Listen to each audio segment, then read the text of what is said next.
Hello दोस्तों, कैसे आप लोग। तो आज वीडियो पढ़ने वाले हैं हम क्लास 10 के मैथ के प्रश्न नंबर 6.5 का क्वेश्चन नंबर 16 और 17। तो चलिए शुरू करते हैं। इससे पिछले सभी चैप्टर को हमने पिछले वीडियो में बहुत अच्छी तरीके से पढ़ा है। आपको इसका लिंक डिस्क्रिप्शन में मिल जाएगा, आप वहां जाकर देख सकते हैं। तो चलिए शुरू करते हैं। हम लोग इसमें पढ़ेंगे प्रश्न नंबर 6.5 का क्वेश्चन नंबर 16 और 17। तो क्वेश्चन नंबर 16 क्वेश्चन है कि किसी समबाहु त्रिभुज में सिद्ध कीजिए कि उसकी एक भुजा का वर्ग का तिगुना उसके एक शीर्ष लंब के वर्ग के 4 गुने के बराबर है। बहुत ही आसान क्वेश्चन है। सबसे पहले हम यहाँ पर एक समबाहु त्रिभुज बना लेंगे। तो इस प्रकार हमने यहाँ पर एक समबाहु त्रिभुज बना लिया। ठीक है, इसका नाम रख लेते हैं त्रिभुज ए बी और सी। ठीक है, तो अब हमें क्या कहा जा रहा है, समबाहु त्रिभुज में आपको सिद्ध करना है कि उसकी एक भुजा का वर्ग, मतलब कि कोई भी एक भुजा का वर्ग का तिगुना इसके शीर्ष लंब के वर्ग के चौगुने के बराबर होगा। यहाँ पर इसका मतलब है कि यहाँ पर एक शीर्ष लंब भी देना है। ठीक है, हमने यहाँ पर एक शीर्ष लंब बना लिया, इसका नाम रख लेते हैं बिंदु डी। ठीक है, तो शीर्ष लंब हो गया ए डी। ठीक, अब हमें जो भी कहा जा रहा है यहाँ पर पहले हम लिख लेते हैं। हम यहाँ लिखेंगे कि समबाहु त्रिभुज ए बी सी में, इस त्रिभुज में ए डी क्या है, शीर्षलंब है। ठीक है, ए डी क्या है, शीर्षलंब है। अब हमें सिद्ध क्या करना है, लिखेंगे यहाँ पर कि सिद्ध करना है। तो हमें यहाँ सिद्ध करने कह रहा है कि भुजा के वर्ग का तिगुना, मतलब कोई एक भुजा ले लीजिए, ए बी ही ले लेते हैं। तो भुजा ए बी और इसके वर्ग का तिगुना बराबर होना चाहिए इसके शीर्षलंब के वर्ग के चौगुने के। शीर्षलंब यानी कि एडी है, तो एडी जो है इसका वर्ग और इसके चौगुने के बराबर ही होना चाहिए। ये हमें सिद्ध करने के लिए कहा जा रहा है। ठीक है, यहाँ पर हम इसे इस प्रकार हाईलाइट कर लेते हैं। ये हमें सिद्ध करने के लिए कहा जा रहा है। अब यहाँ लिखेंगे हल। सबसे पहले तो हम यहाँ पर इस समबाहु त्रिभुज को के भुजा को ए मान लेते हैं। हम यहाँ लिखेंगे कि त्रिभुज ए बी सी एक समबाहु त्रिभुज है। तो समबाहु त्रिभुज की सभी भुजा बराबर होता है, इसलिए ए बी बराबर होगा बी सी बराबर होगा ए सी के। ये सबको हमने ए माना, यहाँ पर लिख देंगे माना। आप ए के जगह एक्स वाई जेड कुछ भी मान सकते हैं। ठीक है, और दूसरी बात, इसका शीर्षलंब जो है आधार को बराबर हिस्सा में बांटता है। यहाँ पर लिखेंगे कि और या यदि ए डी त्रिभुज ए बी सी का शीर्षलंब है। ठीक है, शीर्षलंब है। जब ये शीर्षलंब है, इसका मतलब है कि इसका जो आधार है, आधार को ये दो भाग में बांटेगा। क्या लिखेंगे कि इसलिए बी डी जो होगा बराबर होगा किसके, डी सी के, और इसके बराबर हो जाएगा ए बट्टा 2, क्योंकि हमने इसके सभी भुजा को ए माना है। ये जो है यहाँ से यहाँ तक कितना है, ए है। इसका आधा करने पर ये हो जाएगा ए बट्टा 2 और ये ए बट्टा 2। ठीक है, यहाँ तक कोई दिक्कत नहीं। अब यहाँ देखिए कि जब ये शीर्षलंब है तो यहाँ पर ये 90 डिग्री का कोण बनेगा। उसके अनुसार यहाँ पर दोनों साइड जो है एक समकोण त्रिभुज बन रहा है। तो किसी भी एक समकोण त्रिभुज को हम हल करके यहाँ पर जो हमें सिद्ध करने के लिए कहा जा रहा है वो निकाल सकते हैं। यहाँ लिखेंगे हम, इसलिए त्रिभुज ए डी बी में, ठीक है, ए डी बी ये वाले त्रिभुज में हम चल रहे हैं। चूंकि यहाँ पर लिखेंगे यदि कोण D जो है वो कितना है, 90 डिग्री है, तो फिर कौन सा नियम लगेगा यहाँ पर, पाइथागोरस प्रमेय। यहाँ लिखेंगे कि पाइथागोरस प्रमेय से। तो पाइथागोरस प्रमेय से क्या हो जाएगा, आपको पता है कि पाइथागोरस प्रमेय जो होता है उसके अनुसार 90 डिग्री का जो कोण होता है उसके सामने का भुजा का वर्ग बाकी दोनों भुजा के वर्ग के जोड़ के बराबर होता है। यहाँ पर इसका कर्ण कौन सा हो जाएगा, ए बी। क्या लिखेंगे कि ए बी का स्क्वायर बराबर होगा इसका लंब ए डी का स्क्वायर और प्लस इसका आधार बी डी का स्क्वायर। ठीक है, अब हमारे पास जो भी इसका मान है उसे हम रख लेंगे। ए बी के जगह पर हम रखेंगे ए, क्योंकि ए बी का मान हमारे पास ए ही दिया हुआ है। क्या लिखेंगे हम, ए का स्क्वायर बराबर ए डी। ए डी तो अभी हम यहाँ पर निकालना ही है, इसको हम ऐसे ही छोड़ देंगे।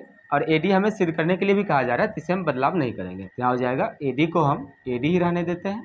ठीक है, प्लस बी डी।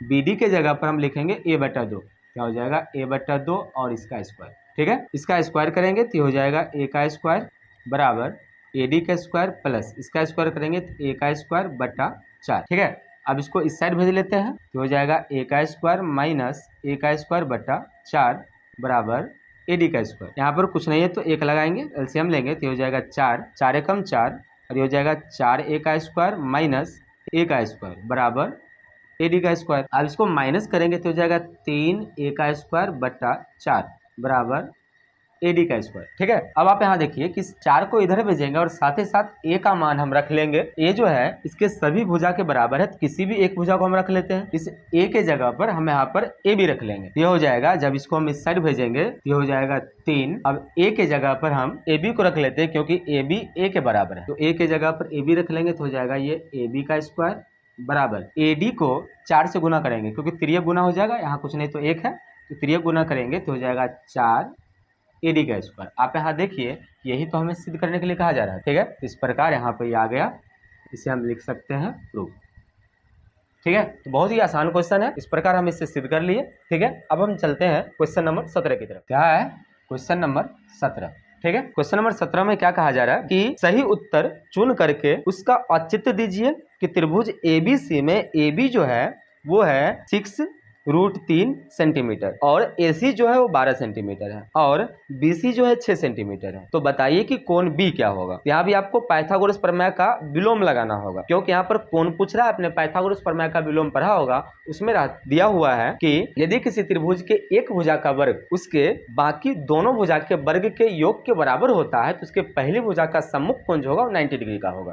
तो जस्ट उसी प्रकार के नियम यहाँ पर हम लगाएंगे। ठीक है, पहले हम यहाँ पर एक समकोण त्रिभुज बना लेते हैं। इस प्रकार हमने यहाँ पर पहले एक समकोण त्रिभुज बना लिया। तब हम इस समकोण त्रिभुज का नाम ABC रखेंगे और सबसे पहले इसके बड़ी भुजा को ढूंढेंगे। बड़ी भुजा हमारे पास 12 सेंटीमीटर सबसे बड़ी दिया हुआ है, तो बड़ी भुजा को हम यहाँ पर रखेंगे 12 सेंटीमीटर। ठीक है, उसके बाद कहा रहा है कि ये AC है तो इसे हम A और C रख लेते हैं। उसके बाद फिर क्या कह रहा है कि AB 6√3 है, तब यहाँ पर B रख लीजिए। AB कितना हो जाएगा 6√3 सेंटीमीटर। ठीक है, उसके बाद है इसका आधार BC 6 सेंटीमीटर, तो ये हो जाएगा 6 सेंटीमीटर। ठीक है, उसके बाद अब हमें कह रहा है कि कोण B जो होगा वो कितना होगा आप दर्शाइए। ठीक है, यहाँ पर हम इसे जांच करेंगे कि इसके जो वर्ग जो है बड़ी भुजा का वर्ग बाकी दोनों भुजा के वर्ग के स्क्वायर के बराबर है या नहीं है, इस प्रकार हम इसे जांच करेंगे। ठीक है, हम लिखेंगे कि त्रिभुज ABC में, ठीक है, इसके बड़ी भुजा जो है कौन सा है AC। यहाँ पर लिखेंगे हम कि AC का स्क्वायर बराबर इसके बाकी भुजा AB का स्क्वायर प्लस BC का स्क्वायर। AC का मान दिया हुआ है 12, क्या लिखेंगे 12 का स्क्वायर बराबर AB का मान दिया हुआ है 6√3, इसका स्क्वायर कर लेंगे। BC का मान दिया हुआ है 6 स्क्वायर, 6 हो गया 6 का स्क्वायर हो जाएगा। इसका स्क्वायर करेंगे तो हो जाएगा 144। इसका स्क्वायर करेंगे तो आप देखिए कि 6 का स्क्वायर 36 होगा, 6 का स्क्वायर 36 और √3 का स्क्वायर कितना होता है 3।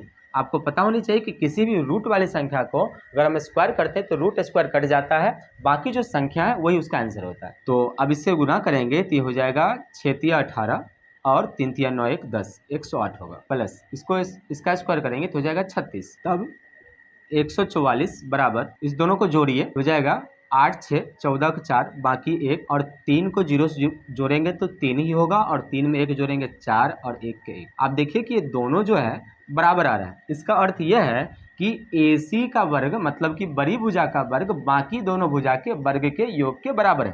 ठीक है, तो हम यहाँ पे लिखेंगे कि चूंकि AC का स्क्वायर बराबर है AB का स्क्वायर प्लस BC का स्क्वायर, यहाँ पर पाइथागोरस प्रमेय का विलोम लगेगा। यहाँ पे लिखेंगे इसलिए पाइथागोरस प्रमेय के विलोम से। ठीक है, तो पाइथागोरस प्रमेय के विलोम से, तो पाइथागोरस प्रमेय का विलोम हमें क्या दर्शाता है, हमें बताता है कि अगर कोई त्रिभुज के एक भुजा का वर्ग बाकी दो भुजा के वर्ग के योग के बराबर है तो पहली भुजा के सम्मुख कोण 90 डिग्री का होगा। तो पहली भुजा जो है ये, इसके सम्मुख कोण कौन सा है, कोण B। हम लिखेंगे इसलिए कि कोण B जो होगा वो कितना होगा 90 डिग्री होगा। अब यहाँ पर जो आपका ऑप्शन है उस ऑप्शन में आंसर मार दीजिए। ये है ऑप्शन C, तो ऑप्शन C जो होगा इसका राइट आंसर होगा। ठीक है, इस प्रकार ये प्रश्नावली 6.5 यहाँ से समाप्त होता है और साथ ही साथ ये जो चैप्टर है छठा चैप्टर त्रिभुज ये भी यहाँ से समाप्त होता है। तो अगली वीडियो में हम पढ़ेंगे अगला चैप्टर 7वां चैप्टर जो है निर्देशांक ज्यामिति। ठीक है, आपको वीडियो कैसा लगा हम कमेंट में जरूर बताइए। यदि आपको वीडियो पसंद है तो वीडियो को लाइक करें, हमारे चैनल पर नए हैं चैनल को सब्सक्राइब जरूर करें। Thank you for watching.